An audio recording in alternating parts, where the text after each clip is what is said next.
నమస్తే, welcome to my channel. Previously గేదె కొమ్ముల మీద నేను ఒక వీడియో చేసిన. వీడియోని చూసి రైతులు నన్ను అడిగిన ఒక కామన్ క్వశ్చన్ ఏంటంటే, గేదె కొమ్ములు కాక మరి గేదె వయసును ఎలా గుర్తుపట్టాలి? సో థంబ్నెయిల్లో మెన్షన్ చేసిన ప్రకారం గేదె క్యారెక్టరిస్టిక్ని బట్టి గేదె వయసును ఎలా గుర్తుపట్టాలనో ఈ వీడియోలో ఎక్స్ప్లెయిన్ చేసే ప్రయత్నం చేద్దాం. So I request you stay tuned till the end.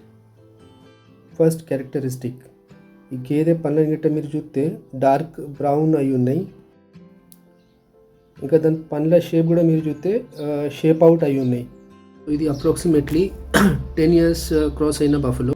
కొన్ని గేదెలలో పండ్లు బ్రౌన్ అవుడు 6 years నుంచే స్టార్ట్ అయితే, దానికన్నా ముందు నుంచి కూడా స్టార్ట్ కావచ్చు, కానీ పండ్ల షేప్ అవుట్ అనేది 10 years తర్వాతనే స్టార్ట్ అవుతాయి. సెకండ్ టైం ఈనిన బఫలో దీని పండ్ల షేప్లను ఆ గేదెలు కంపేర్ చేస్తే నీట్ మరియు ఒక షేప్లో ఉన్నాయి.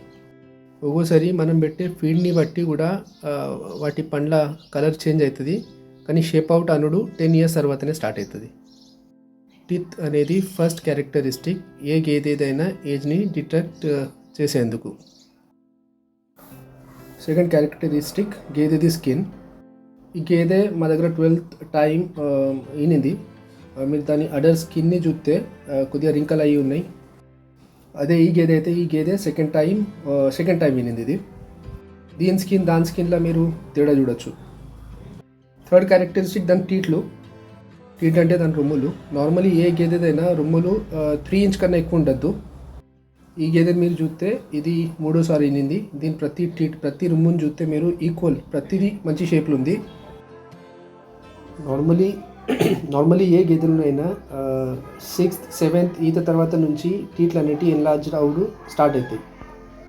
3 inches మీద ఉన్న రొమ్ము టీట్ డ్రాబ్యాక్ ఏంటంటే అవి ఇంజరీ అయ్యే ఛాన్సెస్ బాగుంటాయి. కొన్నిసార్లు 2-3 ఈతల గేదె టీట్ కూడా ఎన్లార్జ్డ్ అయి ఉంటాయి. అవిట్లని కొనంది బెటర్, ఎందుకంటే ఆ టీట్ ఇంజురీ అయ్యే ఛాన్సెస్ ఎక్కువ ఉంటాయి. ఫోర్త్ క్యారెక్టరిస్టిక్ దాని బాడీ కండిషన్. మరీ బాగా బల్కీ లేకుండా, మరీ బాగా స్కినీ లేకుండా ఉన్న గేదె బెటర్, పాలకు మంచి పర్ఫామ్ చేస్తుంది. That's it from my side. Thank you for watching.